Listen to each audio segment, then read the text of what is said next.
Thank you so much for joining us for Morning Air this morning. It's a pleasure to be along. 3 questions coming up in about a half hour. We'll have a little fun and learn some stuff later this hour as well.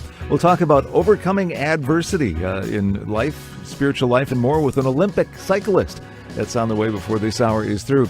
But right now, I don't know about you. I love the job that I do. I love working in radio. I've been blessed to be able to do it my entire professional life. And I've always taken jobs that I like to do. I kind of take them, I apply for them because I like them. And so when it comes to negotiating, I'm really bad at that because I kind of like to do what I like to do. I'm not doing it just for the money.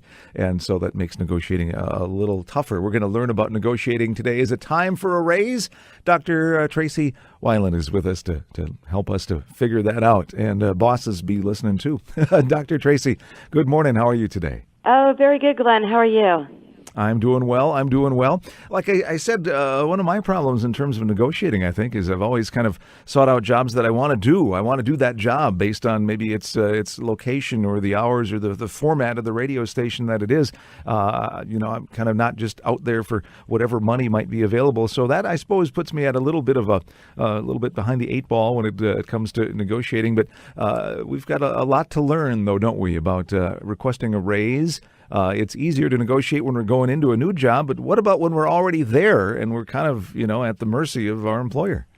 Oh, absolutely, Glenn. And I think a lot of people really love their jobs, but it's okay to get paid what you're worth as well.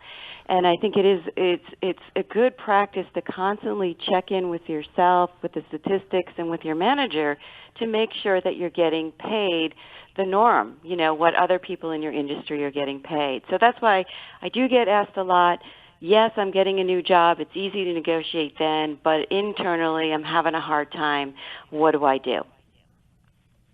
And let's get into that. I know you've laid out some steps for that, but a vast difference. And I don't know if we want to touch a little bit on negotiating when you're heading toward a new job, and that can be part of things you want to make sure and not make that your first question when they ask you, what questions do you have? Oh, how much do you pay, and how much vacation do I get? But wait till they're talking about an offer. But maybe we can touch on that a little bit. But I know we're going to camp a little bit more on negotiating a raise in the position that you're already in. Absolutely. In both cases, you have to know what you're worth. And it's very difficult today because salaries were inflated in certain industries and then they were deflated. So you have to sit down and say, okay, do I really know what I should be getting paid? If you're working in a firm, ask HR. They may not release it to you, but go in and ask them, are there grade ranges? Where am I getting paid? What are the opportunities? If you're looking externally and internally, there are now websites that provide a lot of information on salary. Glassdoor.com, Payscale.com. A lot of the websites also publish salary surveys.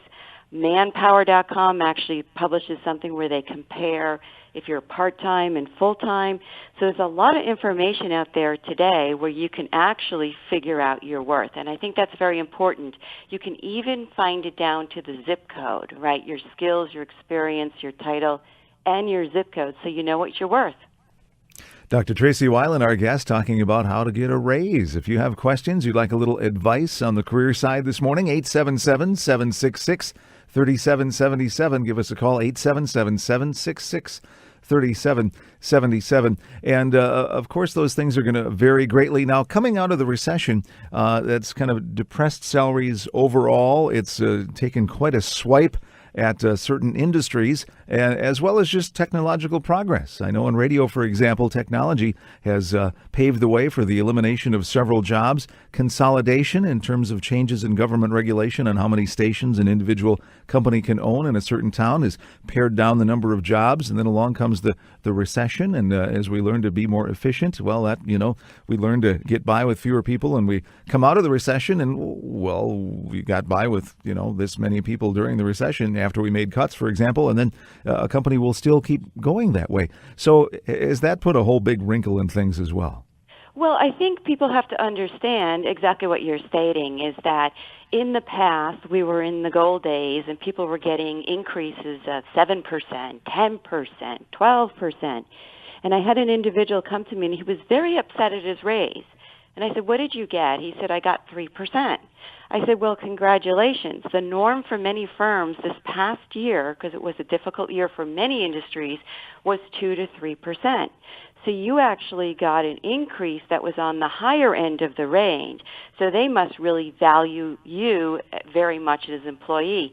And he was pretty surprised. So again, you have to understand what is the norm, what's going on in your industry, so that you can feel good about it. You know, he left that day actually feeling pretty good about his raise instead of not good about his raise. Well, that's good. Dr. Tracy Wilen with us this morning. Her book is Employed for Life, 21st Century Career Trends, just out now. And we're talking about getting a raise, how to go about finding what you're worth. And I suppose that's part of the homework before you actually kind of go in there to make your case, is to kind of test the waters a little bit, find out not only what others are making in your own firm, your own company, but others in your town, and to do your homework before you go in. Absolutely. And I think a piece of homework that everybody should do, no matter what level you are in a firm, and even if you're looking for jobs in another firm, is you have to keep proof points of your success or metrics on yourself. I can't tell you how many people I meet who say, well, my manager should be keeping track of my success and they should know. Well, I'll tell you what, your manager is probably working with his or her boss and not really thinking about you and what you've done, and they may have overseen it. So I encourage people every day, just write down a success metric. Did you increase business? Did you bring in a new client? In your industry, did the ratings go up because of something that you've done, right? And then quantify it into real dollars. Well, it makes it really easy to pay you a raise if actually you're saving me a lot of money, or you're making me a lot of money, or you're, working on projects that will increase the value of the firm. All of a sudden that raise discussion becomes very nominal compared to the quantifiable success that you've brought to the firm. How about, being tactful in regards to timing, in regards to knowing, say, the financial health of the company as well? If there just been a spate of cutbacks and you weren't one of them, that's probably not the time to go in and ask for a raise. Or is it? Well, I think when companies are in transition, opportunities surface. Now, it may not be a raise opportunity, but many times the opportunities I've gotten over the years and colleagues of mine have gotten is when a company is either reorganizing or laying off people. And it sounds counterintuitive, but that's when you have big gaps. And the company needs strong leaders to step up and say, you lost this person running this division. I can step into that role. Or we're in transition and now you're consolidating 3 departments. I would be happy to take on that extra responsibility. So it may not be, we're going to pay you a difference, but it might be, wow, you just stepped up into a higher paying job and a leadership role, and that's very valuable. Kind of smart to keep our eyes open for those opportunities in the midst of other changes. Let's go to the phones. There's still room for more at 877-766-3777. An anonymous caller has a question about doing extra work but not getting a raise. Go ahead, caller. Yes. Oh, okay. I don't want to release my name, but I work for a nonprofit organization, and I was performing duties that were way above and beyond my pay grade. I was actually performing duties to similar situated people. They were getting paid 6 grades higher than I was, and I was doing the same duties. And then when I was doing it for a period of like almost 3 years, I would say 3 years at least, more than 3 years. But then when I called, in my card, I guess in a sense you could say, I asked them for, compensation, and they refused to pay me, and rather than, they took all the duties away, rather than compensating me. Yeah, okay. So one, I hope that you documented what you did. It sounds like you did. It's really sitting down and having a discussion early on about leveling your salary. It's a very neutral way to approach a differential that obviously you're seeing, because a lot of people may not understand or know that you've done all these extra activities outside of your grade range. They may actually think you were at a different grade range, or because you're a superstar, they just felt like they could give it to you. And so a discussion of, hey, I'd like to have a leveling of my salary discussion. Here's the activities in my grade range. Here are the activities in this grade range, and I'm excelling at it. If they take it away from you, that's a loss to the firm because obviously they have a high performer, and that to me is a shame. So it gives you a couple of options. Should you look around for more spots internally, or is it time for you to look outside? Or did you have the conversation with the right person? That was a very naive way of dealing with your situation.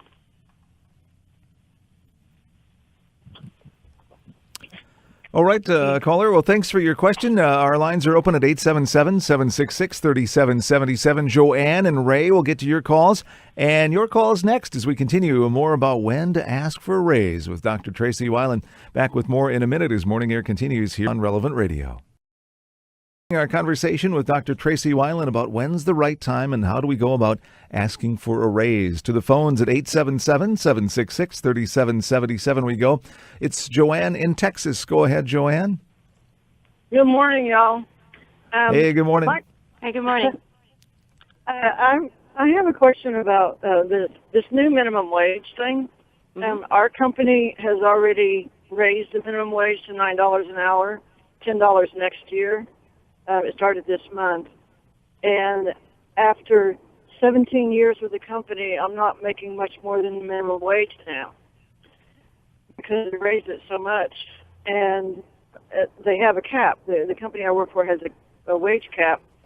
And so my boss appreciates me. He just gave me a review, and it was above target. And he wants me to have a raise. He thinks I deserve it, but his hands are tied at his level. Mm-hmm. And so what I'm wondering is how much further can I go with it to try and get a raise from this company? You're bringing up a really good point because when everyone thinks about salary, they only think about the cash. But there's other things that a company may be able to provide to you other than cash. So let me give you some examples. Vacation days. Can they give you an extra paid day or two off, per month or per year? Flex time. Maybe it's very important for you to have certain hours because you have a family or other responsibilities. Teleworking. A lot of people really appreciate and put a value on being able to work at home once a week. Tuition reimbursement. Education is very expensive. Maybe there's some classes or skill development that you need to do. Car allowance or transportation costs. So I would sit down and not only just look at the salary and the hourly rate, I would look at all the things that might have value in your life that's very easy for a firm to provide to you.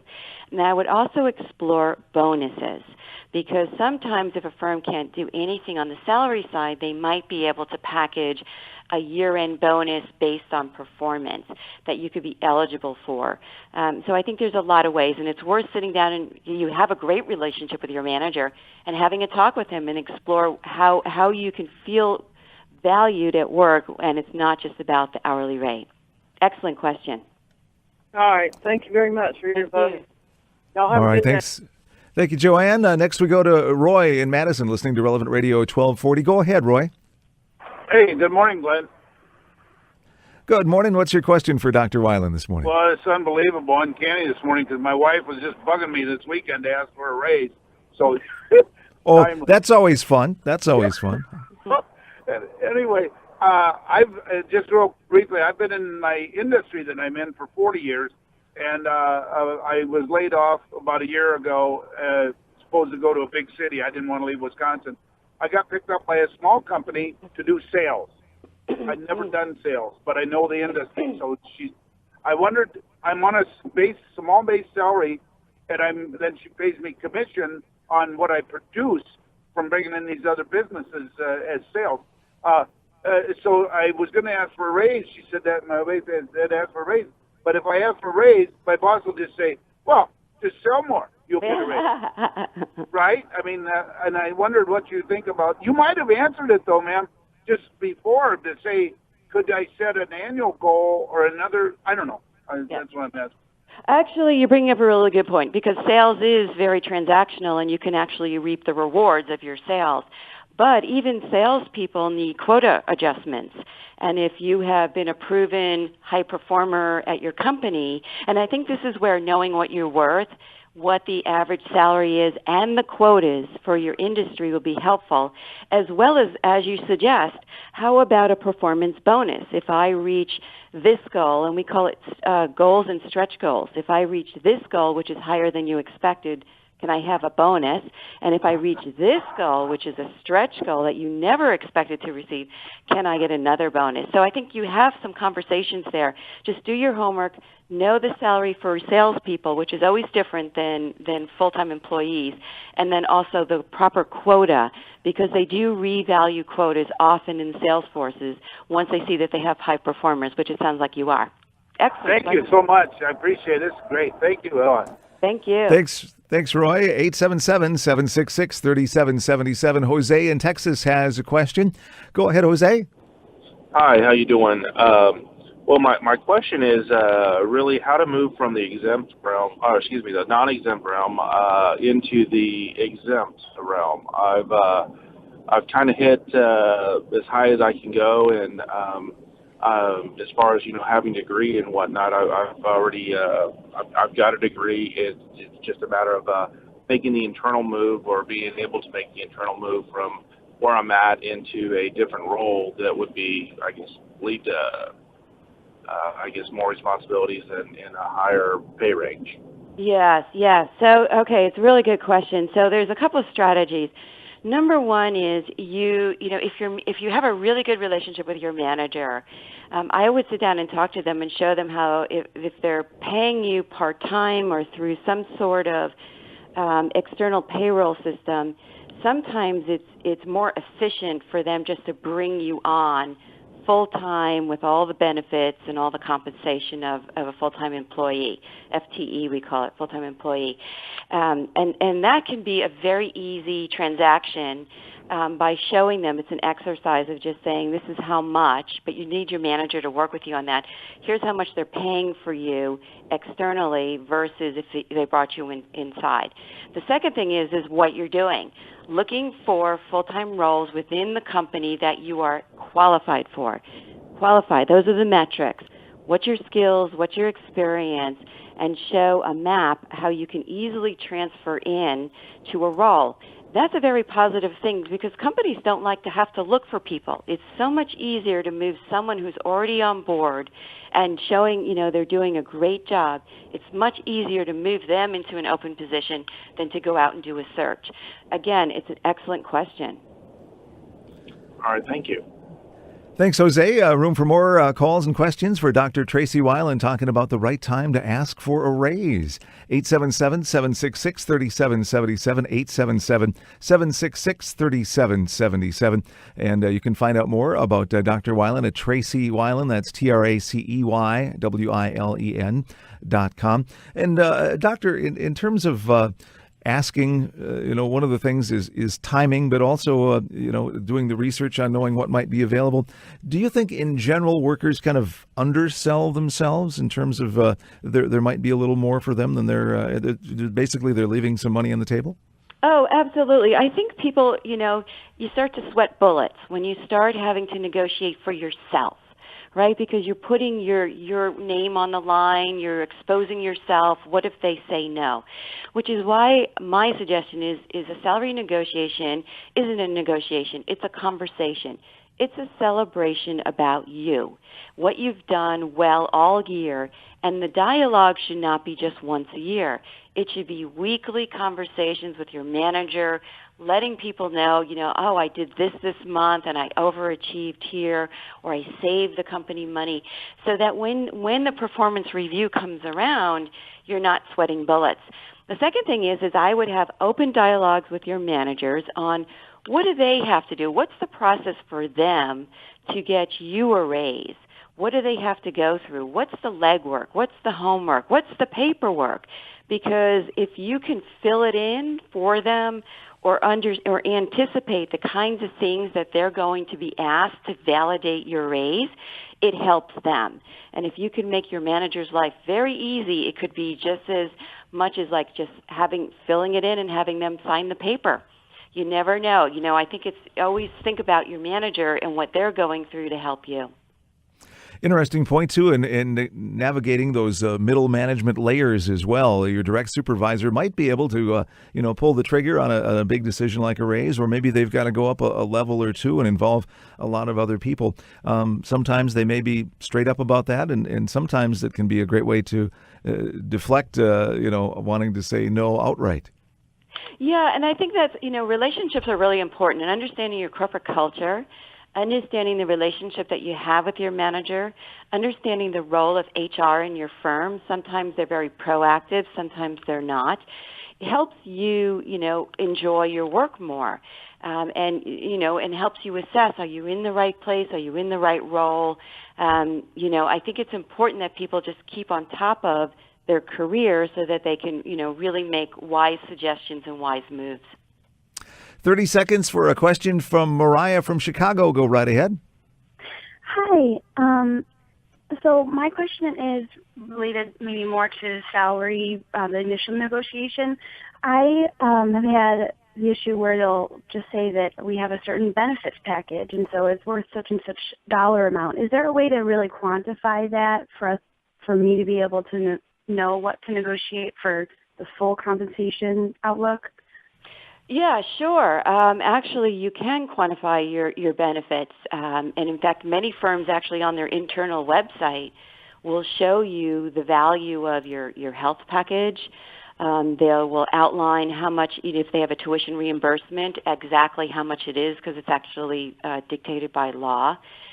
So yes, you can quantify that. The first place I'd look is on the internal website, which is only for employees, to see what your HR department has documented in benefits. Thanks a lot, Dr. Tracy Wilen, for giving us some good insight. And all of you who earn a raise after today's program, you can take me out for coffee, I guess. We're going to play 3 questions now.